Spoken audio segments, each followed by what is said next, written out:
Hola, los saludo con el mismo cariño, entusiasmo, ganas de compartir y de descubrir juntos los caminos del espíritu, ¿verdad? Y hoy, como habíamos prometido, que había seguir un poco el ritmo del proceso en el tiempo del año litúrgico, un poco el paso, el caminar de Jesús. Y hoy me puse como objetivo, habíamos hablado que tocaba la Sagrada Familia, pero en realidad lo que voy a hacer es la familia de Jesús, ¿no? También había pensado que habláramos de San José, pero San José es todo un tema y además hay un documento hermosísimo que acaba de escribir el Papa Francisco que vale la pena dedicarlo a una sola sesión, y entonces, bueno, ya me aboqué a pensar en el tema de la familia, porque además es un tema que está ahora en el corazón de todas las discusiones políticas, de todas las tendencias actuales, de la ideología de género y todas esas historias. Todas apuntalan a lo que vertebra, mantiene, equilibra el corazón de una sociedad, que es la familia. Y aquí me llama muchísimo la atención y me hace fijar, y me gustaría que todos nos fijáramos en la importancia que no puede faltar el apoyo de una familia en una persona, y que Jesús, que eligió ser total, perfectamente hombre. El otro día que estaba en la exposición del Santísimo que dan la bendición, dice Jesús, bendito sea Jesús, verdadero Dios y verdadero hombre, ¿no? Entonces, como hombre, si él quería ser realmente como un hombre que tiene una mamá, que vive una vida como toda la de los demás para poder predicar y poner el ejemplo adecuado, por supuesto que la importancia de la familia de Jesús es interesante, es como si sirve para tener como un mejor la semilla del amor, del aprendizaje, la virtud, la fraternidad, ¿no? Todo eso son los valores con los que hoy día se batalla, ¿no? Que se tratan de diluir, que se tratan de acabar con el aborto, en fin, todos los antivalores y todas las cosas que están sucediendo, ¿no? Estaba leyendo un artículo así, por ejemplo, de que los hijos están muchas veces contra los padres están hartos de los hijos, o sea que el objetivo de desintegrar una sociedad desde su raíz está en la sociedad. Y entonces, bueno, pues Jesús tenía que contar también con eso, ¿no? Y me parece que eso, tanto que Jesús mismo, o sea, lo ve, y el Padre le orquesta toda una familia que lo va a sostener, que lo va a apoyar, que va a estructurar, ¿no? La vida de Jesús. Yo pienso todos los profetas, los patriarcas, gentes del Antiguo o del Nuevo Testamento, normalmente aparecen como una figura aislada, ¿no? Como una persona en sí misma que tiene muchos carismas. Aquí no, aquí Jesús está apuntalado en una familia para poder tener esa experiencia. Y bueno, yo creo que el Padre elige muy bien, ¿no? El lugar donde Jesús va a nacer y cómo va a ser su familia y quién va a ser su familia. Y como les decía, la estructura a base de personajes casi todos muy santos, ¿no? Santos que estructuran también y que apoyan a la vida de la Virgen. Entonces, hoy me gustaría que presentarnos, hurgar en estos puntos, porque ya ven que el objetivo de estas pláticas para mí es que podamos conocer mejor y conocer y entender cada vez mejor el papel que la familia o que Jesús tiene en la historia, apoyado por su familia, ¿no? Cómo se establecen relaciones de cercanía, de colaboración, etc. Entonces, bueno, pues el hecho de fijarme en ese punto me hace como pensar que nos va a ayudar a conocer más a Jesús. Yo tengo una preocupación de fondo, que es que quien nos enseña la religión, quien nos habla de Jesús, de Dios, del Padre, nos dan imágenes, ¿no? Imágenes que son estáticas, ¿no? Por ejemplo, San José lleva cargando es de olivo, ¿no? De Belén, de Tierra Santa. Él es la madera que él seguramente trabajaría, ¿no? Bueno, pues eso, ¿no? Como pensamos que así es, ¿no? San José, pensamos en San José y nos lo imaginamos siempre paradito con su niño Jesús, a lo mejor con una azucena, y ya. O la Virgen María, que aparece también cargando al niño, siempre en una postura. Entonces, como que pensamos en imágenes estáticas, ¿no? Hieráticas, que no se mueven, cuando que en realidad lo que pretenden es traernos a la persona viva. Es como si tienes una foto de una gente que quieres mucho y la ves, pues no dices, ay, así como estaba tan tieso que se puso su corbata o se peinó para retratarse, ¿no? No, sino que te lo trae como una persona viva, te lo aviva, te lo recuerda. Entonces, algo así es lo que a mí me parece que si no llegamos a ese punto de destruir, no de destruir, de suavizar, de darle vida a esas imágenes, nunca van a entrar en nuestra vida, ni ellos en la nuestra, ni nosotros en la suya, ¿no? O sea que hay por ahí un programa un latino que hace un programa en español en Miami, creo Florida, no sé qué lugar, y entonces siempre repite al empezar no sé qué y no sé cuánto que vamos a hacer este programa, porque el que no solo se conoce lo que se ama, ¿no? Y yo creo que es al revés, solo se ama lo que se conoce. Entonces, como que el objetivo de esto puede ser, a lo mejor, eso, ¿no? Tener un conocimiento un poco más completo, un poco más claro de cómo fue la vida de Jesús y de qué manera lo apoya en su vida, ¿no? En su desarrollo, en su trabajo. Y bueno, pues, no, aquí no tiene letras. Entonces, yo ya les había platicado desde la otra vez que he tenido la fortuna, por cierto, de conocer una obra, ¿no? La obra de María Valtorta, la obra del hombre Dios, o el Evangelio como me ha sido revelado, que es un regalo que Jesús quiso hacer a sus seguidores, a los cristianos, sobre todo a los más sencillos, a los más necesitados de pequeños detalles que le pueden hacer la vida más clara o le pueden ayudar a conocer más a Jesús o la religión. Y entonces él se dirige a María Valtorta, que es una catequista romana muy culta, muy bien preparada, pero que tiene un accidente, no sé cómo se lo consigue, pero le dan una golpiza por la calle, algo le quieren hacer y se queda paralítica 37 años en la cama. Y entonces, muy espiritual, además tenía una mamá así como terrible, ¿no? Que aunque estaba tan enferma, la torturaba bastante. Y Jesús le dice que si él quiere hacer un regalo, que si lo ayuda, y ella le dice que sí. Y entonces él le dice, tú vas a ver pasajes del Evangelio, vas a ver momentos de mi vida y luego los pones por escrito, ¿no? Entonces, hay gente que eso le da, pues como que no le gustan las revelaciones, como que no le creen, como que creen que son fantasías o cosas, y dices, bueno, Jesús ya lo anticipa, ¿no?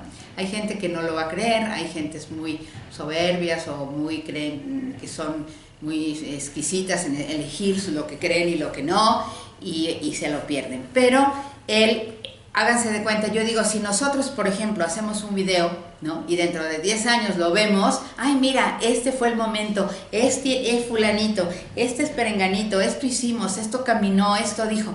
Así son estos videitos, de lo escrito, lo que ella ve y entiende, lo que escribe, y luego se creó todo un instituto de estudios valtortianos, con la que se han editado muchas de sus obras, porque tiene muchísimas, pero esta que es la que a mí me apasiona es El hombre Dios, es decir, todos los momentos significativos o pedazos de la vida de Jesús. Son muchísimos, no sé, ahora veía que había editado más de 300 videitos, pero todavía no llegan a la pasión, o sea, todavía hay mucho por andar. Pero bueno, lo interesante de aquí es como si Jesús nos estuviera pasando sus videos y con eso tuviéramos una información un poco más detallada, de cosas que a lo mejor no hacen falta para creer, pero que animan, y que animan sobre todo a las personas sencillas. A mí, de hecho, me la recomendó cuando yo estaba en Jerusalén, estaba empezando a hacer guía, me asesoré varios con un padre franciscano,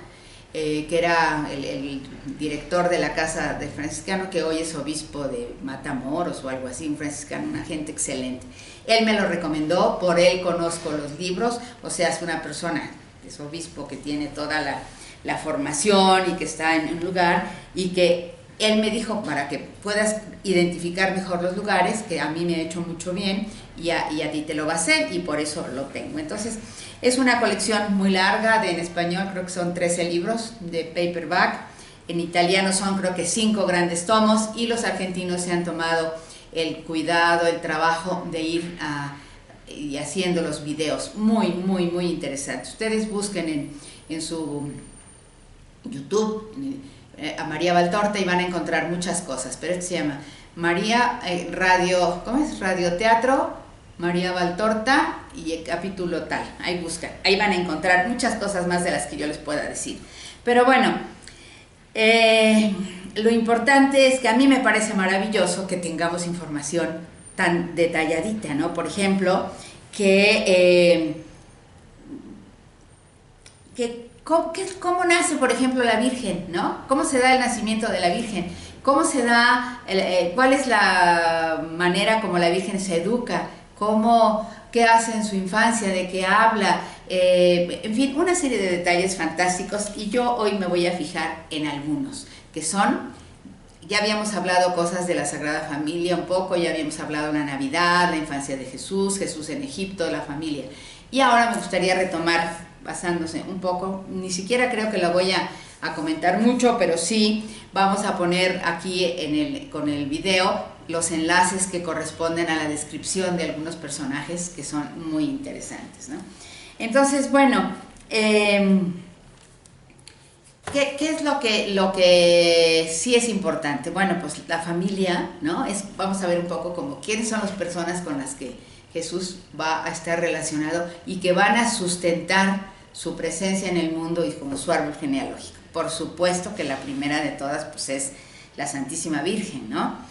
Pero la Santísima Virgen es una criatura, es una jovencita, necesita un soporte, necesita apoyo, necesita protección, aunque ella sea una mujer súper preparada, porque la van a entregar en el templo a los 3 años y va a salir casi de 14 o 15 años ya muy ducha, ¿no? Y conoce la escritura, además tiene como una gracia especial que Dios le da para poder entender un poco lo que va a suceder.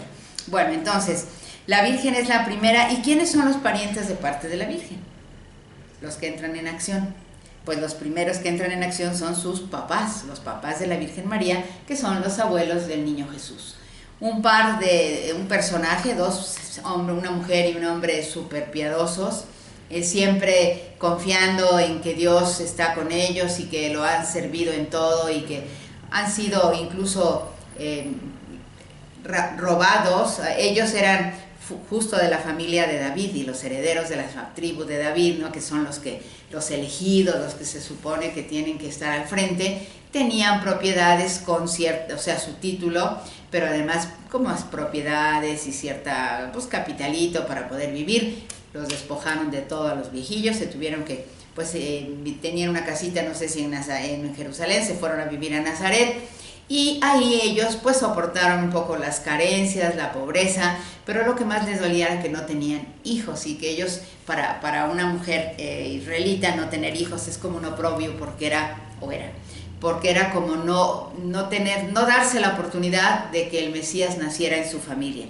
Pero ellos, eran unas personas muy piadosas, muy entregadas a Dios, y siempre hasta el último momento, y ya ella muy mayor, va a un día de la peregrinación que hacían anual al templo, van a rezar, y ella hace una oración súper fuerte, súper piadosa, de ya mira, estamos súper chuchulitos, ¿verdad? Ya estamos muy avanzados en edad, esperamos que tú nos concedas un hijo, ¿no? Y ella, así todo con mucha seguridad, igual su marido, los dos unas personas excelentes. Ana parece que era una mujer así como a quien Jesús va a heredar un estilo más majestuoso, un estilo así muy segura, muy generosa. Y Joaquín, o sea, los dos son santos, era un hombre pequeño, medio calvito, gordito, rubio, al que la Virgen se parece más, de una gran bondad, y ellos son los que hasta el último momento van a pedir que Dios les conceda un hijo, y resulta que ella van al templo y ella hace su oración y siente que Dios le ha respondido, y se embaraza, tendría, no sé, 50 y muchos, 60 años o así, algo así, que ya para esa época, y ahora no es tan joven, pues para esa época menos, ¿no?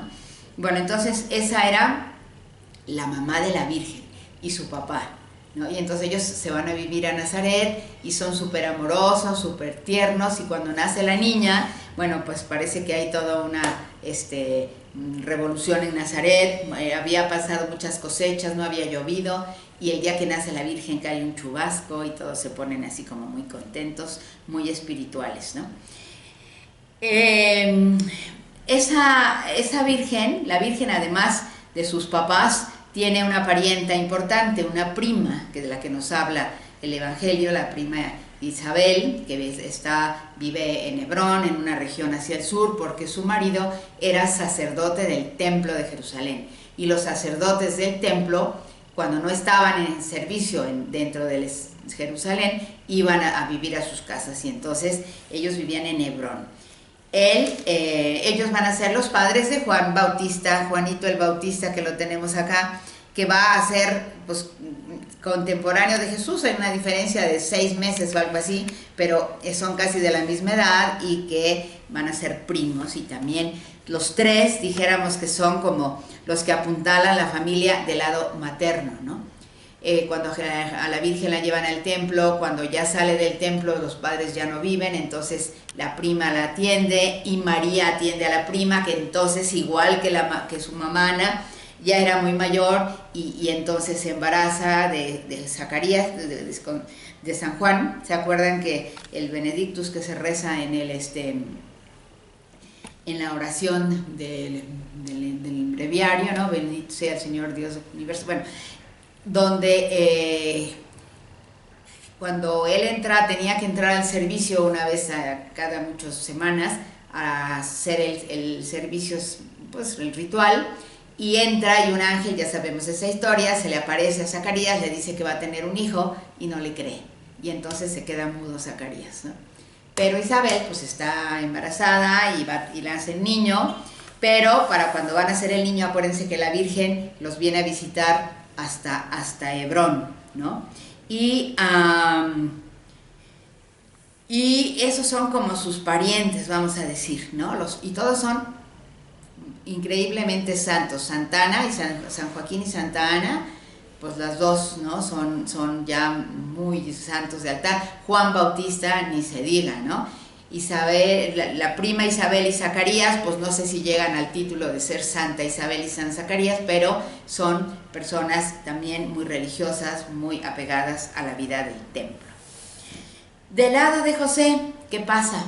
Bueno, pues San José sí que tenía una familia, pero no nos habla nada el Evangelio ni ninguna otra así fuente que yo conozca sobre los papás, pero sí que José tenía en Nazaret un hermano que se llamaba Tadeo o Cleofás, ¿sí? Y ese señor Tadeo o Cleofás era el esposo de María de Cleofás. ¿Se acuerdan en la cruz que con la Virgen, que con Jesús iban siempre las tres Marías? María, su mamá, María de Cleofás, la tía, y María Magdalena cuando se convierte. Entonces, esa es como la familia, además eran vecinos. Y cuando, bueno, pues Jesús está chico, era cuando regresa de Egipto, que tendría unos 6 añitos, quedamos, ¿no? Y luego sale a la vida pública cuando falta poco para que cumpla 30, que van a pasar 3 años de vida pública, 27, son como 20 años que Jesús vive en Nazaret. Y siendo el hermano de San José, Tadeo, pues los hijos son los primitos y son los compañeros de Jesús, compañeros de juegos. Y además, fíjense, un detalle importante es que la Virgen no quiere mandar al niño Jesús a la escuela. Ella sabe más que los que están ahí, ella es la sabiduría, y además, aún desde el plano de vista así humano, ella fue habilitada, educada, preparada con las chicas que vivían vírgenes, que querían vivir y hacer un servicio en el templo. Eran recibidas a los 3 añitos y salían para cuando ya eran adultas, cuando lleguen 14, 15 años, aparecían un poco sus signos de madurez, menstruación y demás, ya no eran puras, ya no podían estar en el templo y se las regresaban a su casa. En el caso de la Virgen, pues los papás ya no existían, ya se habían muerto. Cuando la niña tiene 3 años y la llevan al templo, están verdaderamente tristes, ¿no? Están muy amados, nunca se arrepienten y siempre insisten en que ellos querían ofrecer esa criatura, ¿no? Al Dios, y que no era de ellos, sino era de él, y la chiquita siempre dijo que quería ir al templo, y entonces han hecho un sacrificio muy grande, con mucho gusto, pero que también los avejenta, ¿no? Después de que tantos años y se embarazaron y tuvieron una niña que les hacía, pues, no sé, les besaba, les contaba cositas, les hablaba hermoso, bueno, todo, ¿no? Que alegrabas la vida de su casa, pues es más la pena cuando se van, y poco a poco van envejeciendo. Jesús hace una reflexión al respecto de lo admirable que habían sido sus abuelos. Él dice que los abuelos suyos habían sido unos hombres súper santos, que habían sido de una gran fidelidad, de una gran aceptación a la voluntad de Dios, que se les habían impuesto carencias, que se les habían impuesto muchas dificultades para salir adelante, y sin embargo nunca perdieron ni la fe ni la esperanza en que Jesús, el Padre, les concedería un hijo, y que ellos querían colaborar, dijéramos, a la venida del Mesías. Y bueno, entonces él dice que ellos van a morir, pues eso, de soledad, de tristeza, se van a ir muriendo poco a poco, y él los acompaña de una manera especial, ¿no? Claro, no lo ven, pero espiritualmente Jesús los está ayudando a la transición de que se van a morir, y él está súper contento y orgulloso de sus abuelos maternos. Pero estábamos en el lado de la familia de San José, ¿no? Ya dijimos, Tadeo era el hermano, o Cleofás, y María de Cleofás, era la gran vecina de la Virgen, su gran compañera. Entonces, fíjense, en este momento, por ejemplo, cuando los niños son chiquillos, vinieron de Egipto, pasarían muchos años, pues José con su hermano y los niños creciendo. Pero llega un momento en que, los niños van a la escuela. Cuando Tadeo se entera que la Virgen no va a mandar al niño, a Jesús, a la escuela, sino ella le va a enseñar, le pide que si los quiere recibir, y ya los recibe. Entonces son como sus grandes compañeros. Eran 4 hijos: Judas Tadeo era su papá, era su apellido, Judas Tadeo, Santiago el mayor, que van a ser después, cuando crezcan, apóstoles de Jesús, de los que le siguen. Y bueno, Judas ya saben que fue un gran santo, que tanto lo aman la iglesia, y tienen muchísimos fieles y hace muchísimos favores, ¿no? Pero los mayores no convivieron tanto con Jesús, y sobre todo el papá de los niños, critica mucho a Jesús porque cómo es tan despiadado, que ya creció y se va como un loco a predicar, ¿no? Unas cosas que él inventa, y deja a María, que ya había enviudado, sola. Y siempre lo está criticando y siempre le está diciendo, y Jesús pues le tiene cariño, le aguanta sus cositas, pero eso se acrecienta mucho con el tiempo. A medida que el papá de Judas, el Tadeo, está ya muy enfermo, y Jesús lo va a ver, no sabes cómo despotrica, él le dice que se largue, que no lo quiere ver, que no, la Virgen sufre mucho, y Jesús dice, pero es que te vas a arrepentir, yo te quiero mucho, yo quiero estar contigo. No, lárgate, Y entonces él se va, y Jesús le dice, ok, me voy porque tú quieres, porque yo quiero estar aquí, ¿no? Y a la hora que después ya se le acerca la muerte y se muere de veras, Jesús no está, y dicen que ya al final él, bien desesperado por no poder ver a Jesús y reconciliarse con él. O sea, que en donde quiera se cuecen habas, ¿no? Todos habían sido muy buenos, todos muy santos, los 2 hijos de ellos, María de Cleofás, sus hijos, y los mayores también se reconcilian con Jesús, pero bueno, normalitos. Y el tío, pues, como que le salió como muy difícil. Entonces, bueno, todo esto es como el árbol genealógico, dijéramos, de Jesús, ¿no? El árbol genealógico que tiene cosas interesantes. Fíjense, hay, por ejemplo, 2 nacimientos tardíos, ¿no? Uno es, sobre Ana y Joaquín, ¿no? El nacimiento de la Virgen. Ya eran muy mayores, lo habían anhelado, y era como, pues, el clave, es donde se abre, dijéramos, todo el clan familiar, ¿no? Y que siempre en la escritura en la vida cotidiana eso adquiere un significado especial. O sea, no nace como todos los niños ya, sino que se hace desear, llega un momento, una circunstancia especial, adquiere un significado, ¿no? Entonces, bueno, es Ana y Joaquín, que tienen a la Virgen María, y su prima Isabel.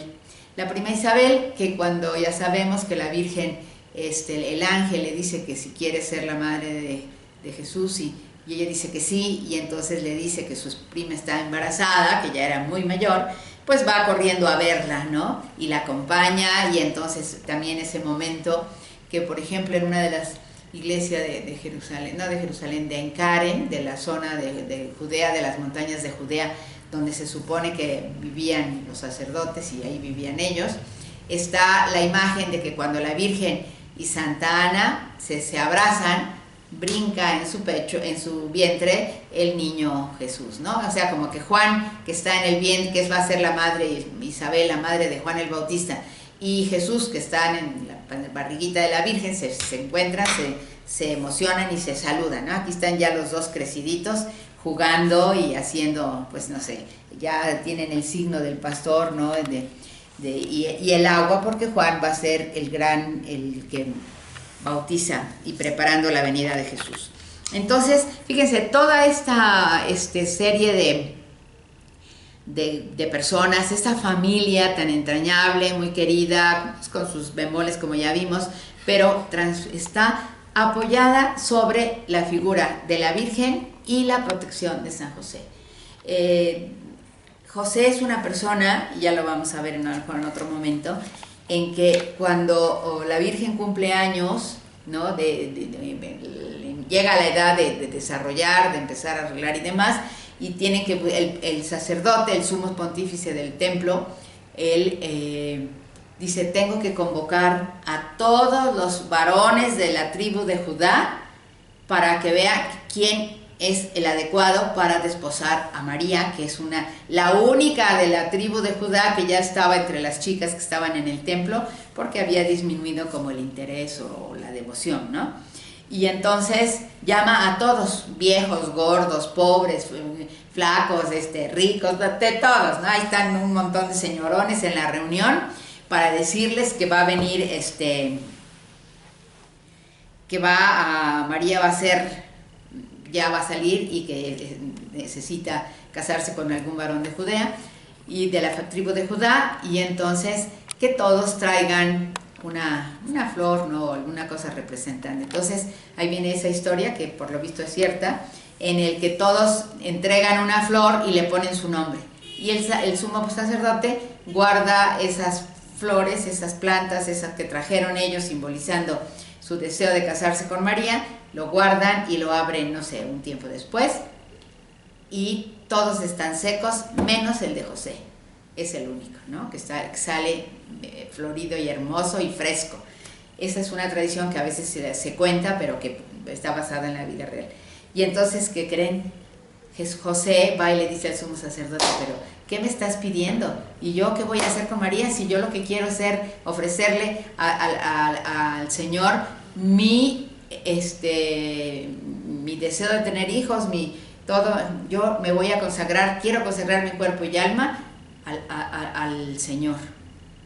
Y entonces le dice el sacerdote: pues mira, me vienes ahora sí que como anillo al dedo, porque resulta que María tampoco quiere, porque ya se lo confiesa también al sacerdote, que ella desde pequeña ha querido consagrarse totalmente, aunque sea como la criadita del Mesías, pero consagrarse totalmente, toda su virginidad, toda su vida, todo su deseo es ofrecer a Jesús. Y entonces fíjense que como el Espíritu los fue trabajando, y los dos fueron personas perceptivas, personas muy devotas, muy cercanas. A lo mejor el hermano San José era de mal carácter, pero José fue un hombre increíble, ¿no?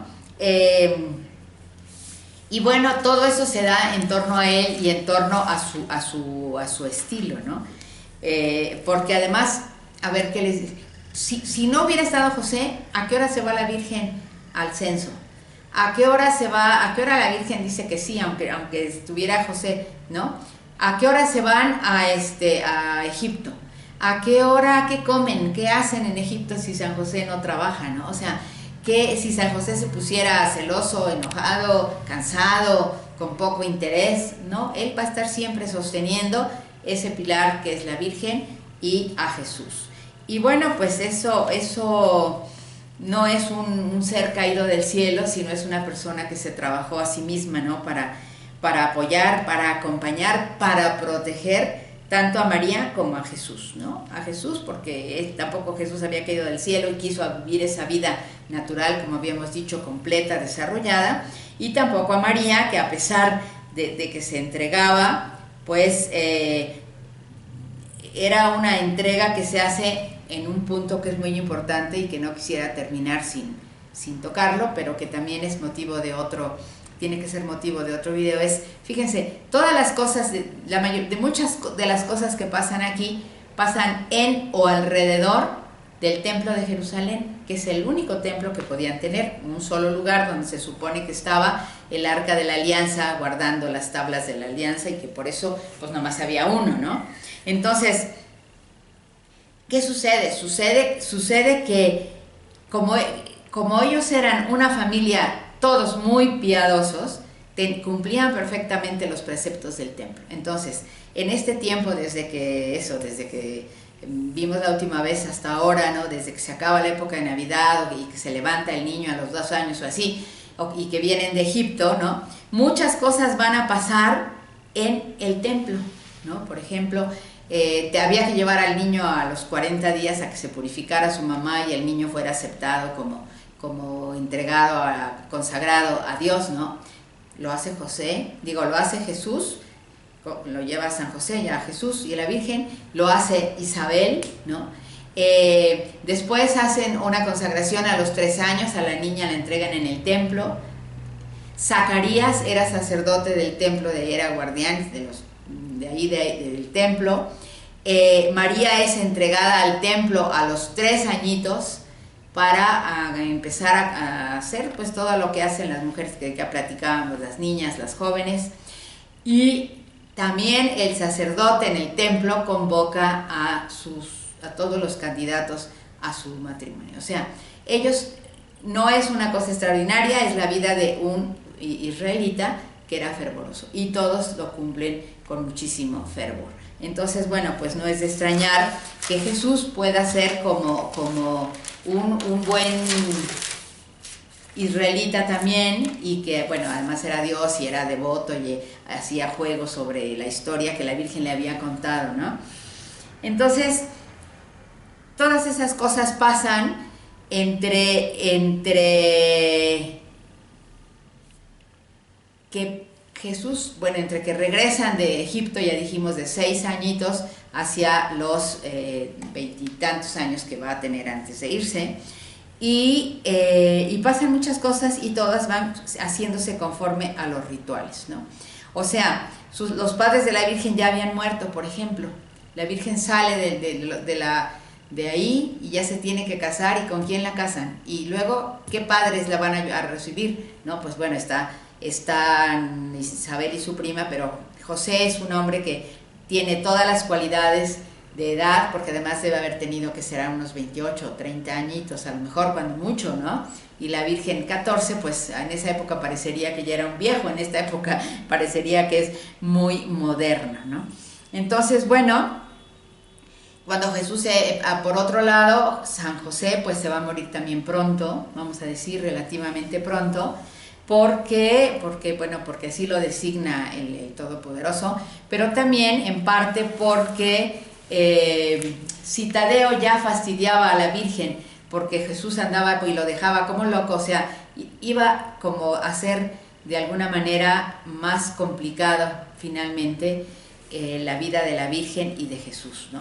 Porque al final de la vida pública de Jesús, ya avanzada, ya la Virgen no se queda sola en Nazaret, sino que acompaña a Jesús junto con su tía, que ya se murió también su marido, su tía María de Cleofás, y María Magdalena y muchas mujeres a las que había curado, todas van acompañando y siguiendo a Jesús. Entonces también Jesús necesitaba apoyo, aunque él no siempre estuviera en Nazaret, siempre recurría a Nazaret como a cargar pilas, ¿no? Como a recuperarse, porque aunque fuera Dios como hombre, le iba como en feria. Entonces, bueno, pues eso. Cuando Jesús se vaya, pues está San José, pero cuando se muere José, pues ya está nada más María, su cuñado que la fastidia. Y bueno, y Jesús pues también, ¿no? Ella decide acompañar a Jesús hasta la muerte, ¿no? Ella va a ir siempre acompañando, caminando, todo hasta el día de la pasión, todo igual, tal cual. Y bueno, pues, bueno, eso, Jesús volverá siempre que pueda a Nazaret a restaurar fuerzas, incluso cuando Jesús muere en la cruz, pues ahí va a estar la Virgen, se va a quedar, eso sí se queda, pero apuntalando a la iglesia. Se muere Jesús, sube al cielo cuando resucita, y la Virgen se queda, Jesús le encomienda a la Virgen la iglesia, y seguirá ella en la tierra hasta la fiesta de Pentecostés, que es como el bautizo, dijéramos, la graduación de los apóstoles, en que ya pasaron mucho tiempo. Primero Jesús, pues tanto que trabajó para que ellos maduraran y entendieran, y bueno, cuando viene Pentecostés es como ya la declaración de que ya están, como quien dice, listos, ¿no? Entonces María es subida al cielo. Entonces, pues eso, así en este periodo, yo creo que más o menos da una idea clara de lo que pudo haber sido la vida de Jesús respecto a su vida familiar y respecto a su tronco genealógico, ¿no? En otro momento hablaremos de lo que sucede esto con los apóstoles, cuál es el proceso que vive con los apóstoles, pero aquí pues me parece que es bastante completo y que San José se merece una cosa especial. Les vuelvo a insistir que lean por favor oigan, porque está grabado en voz, el documento que escribió el Papa por el motivo de los 150 años de que había sido declarado patrón de la Iglesia Universal y que hacen algún festejo especial.